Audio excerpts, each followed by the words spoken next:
and welcome to another Age of Wonders 4 video here on the Mole Under Management channel. My name is ChaosMole, and today we are talking about the magic materials, how to obtain them, how do they function, and more importantly, which are the really important ones and which are the ones you can kind of forget about. Now, with that said, a quick note, thank you everyone who are watching my Age of Wonders 4 videos. I really do appreciate it, and I hope they really help you on your endeavor of enjoying the game more and know more about the game. Now, with that said, don't forget, if you enjoy the video, to leave a like. Also, if you're new to the channel, might consider to subscribe to the channel. We are also focusing on a lot of strategy games here on the channel. It's not just Age of Wonders.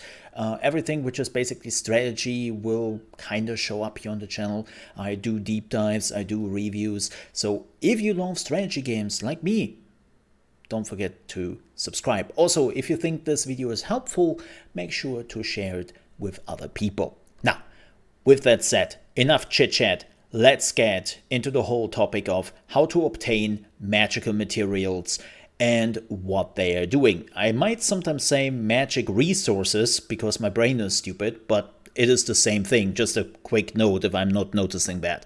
But how do you get magical materials? Like, you are getting everything else here in the game. You have to basically fight some enemies and then you have to annex the area the magic material is in.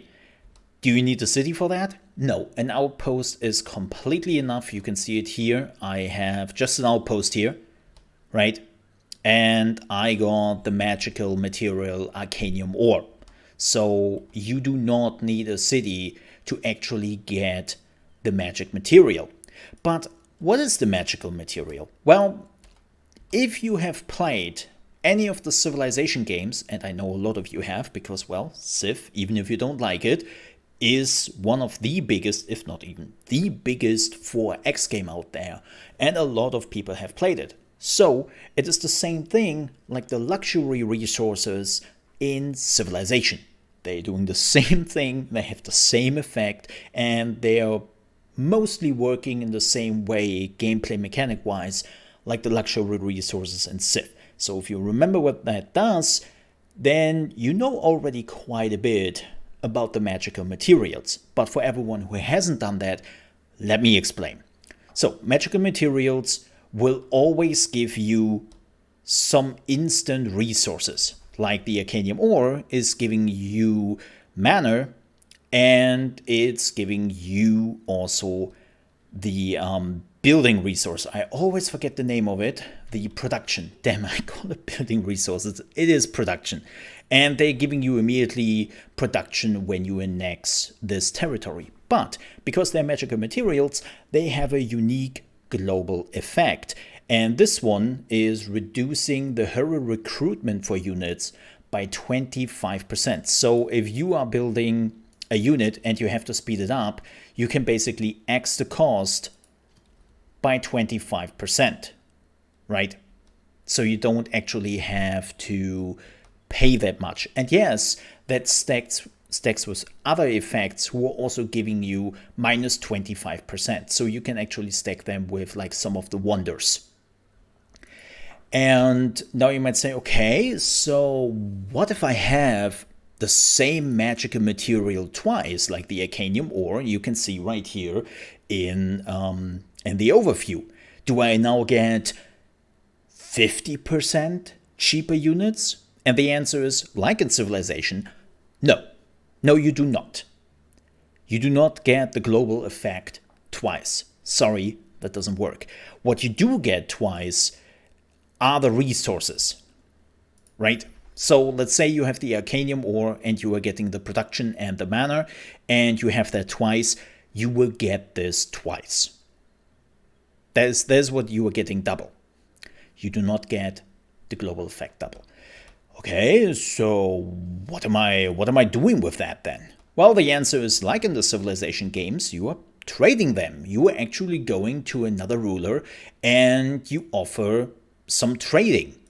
The best trade you can do, of course, is to trade it for another magical material you do not have right now.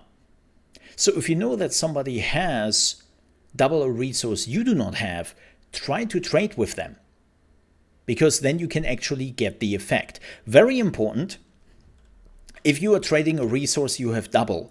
You are not trade the resource. You do not trade the resource which is giving you production and mana. You are trading the unique global effect. That's what you are giving away. And as I said, that is just lying around anyways because it doesn't stack. So keep that in mind, you are not losing any resources. It's very important to note, because I saw some people being concerned about that they are giving away some extra gold or some extra mana or some extra research or something like that. That is not the case. It is really just a unique global effect. Okay, so why would I, besides of getting the unique global effect, try to trade more of the magical materials? The answer is, you might not have noticed it, but you see that the magical materials are split up in different categories: ores, liquids, and plants. And there is a collection effect. So let's say, you can see right here with the plants, I have already the silver tongue fruit and the rainbow clover, and I'm just missing the hasty berries.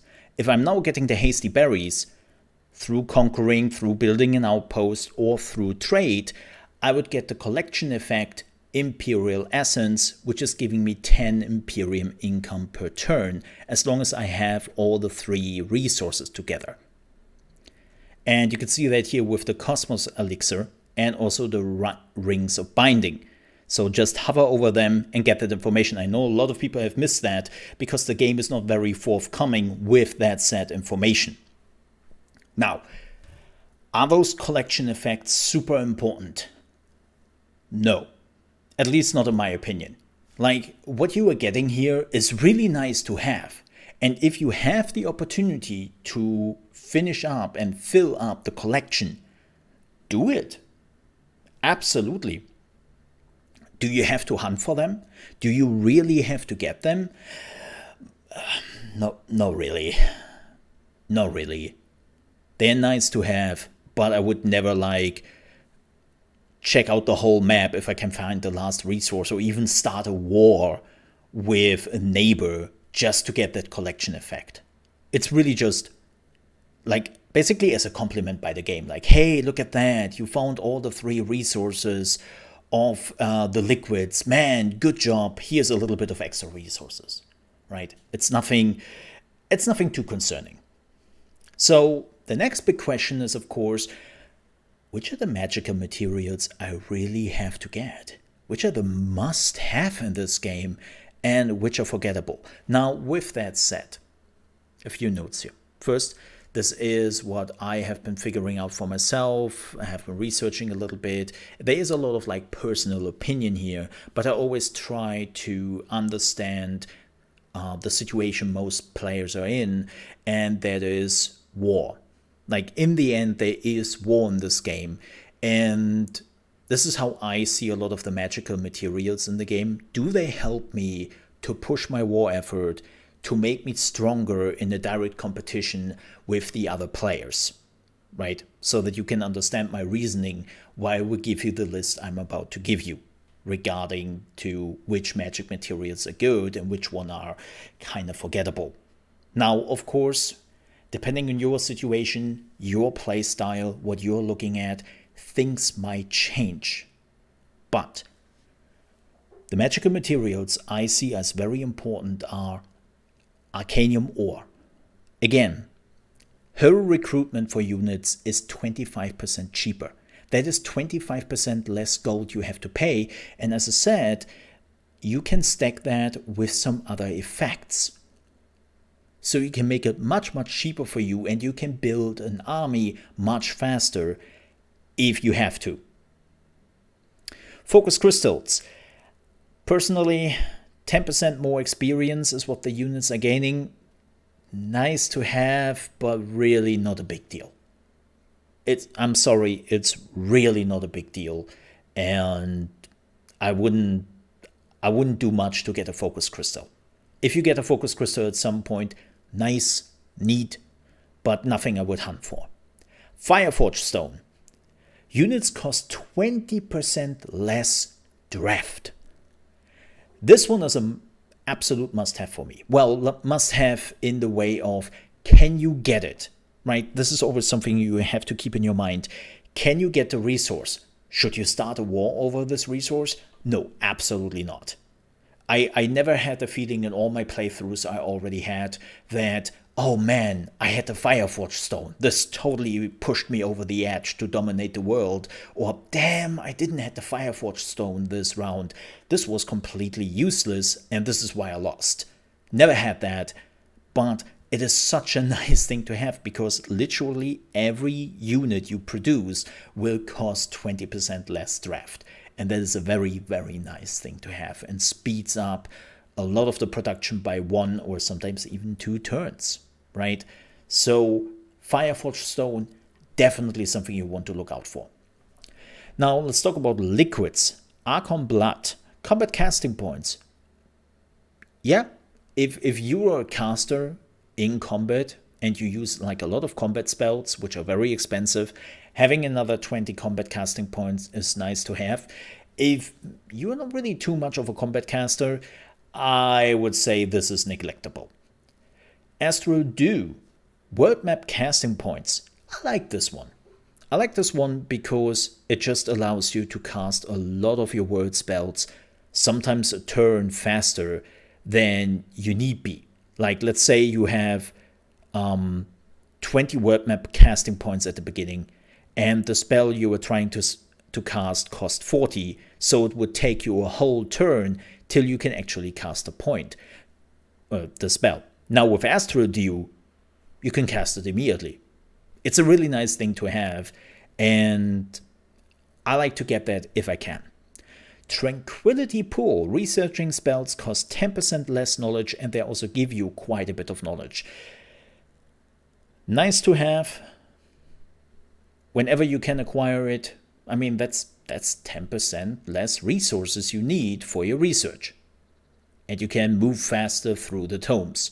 So why would you ignore that, right? Again, nothing must have, nothing which will make a huge difference in any shape or form. And again, if you can get it, cool. If you cannot get it, it's okay. Plants. Okay, done.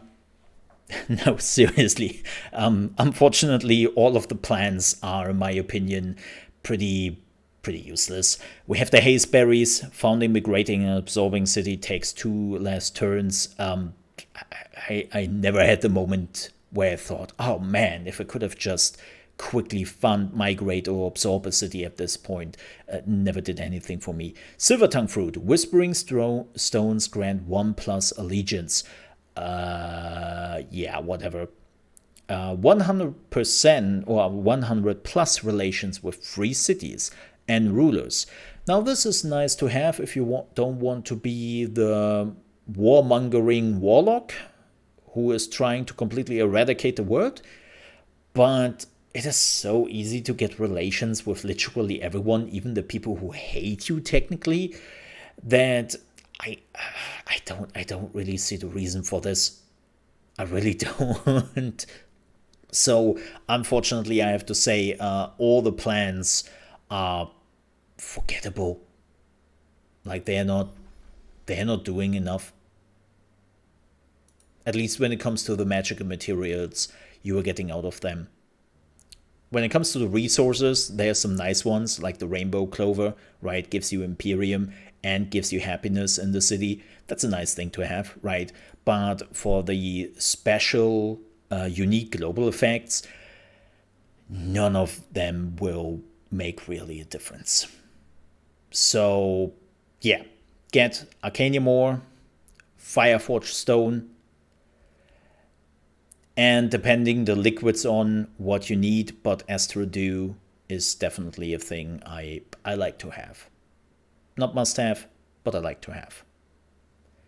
And as I said, you can trade those resources. You just have to build an outpost, or even when you have a vassal can give you that resource if they have one. So keep that in mind. But that is basically all you have to know about the magical materials. The next video we are focusing on, I can already tell you that, will be about the city improvements. especially the special districts or the special province improvements you can build. And we will talk about that in the next video.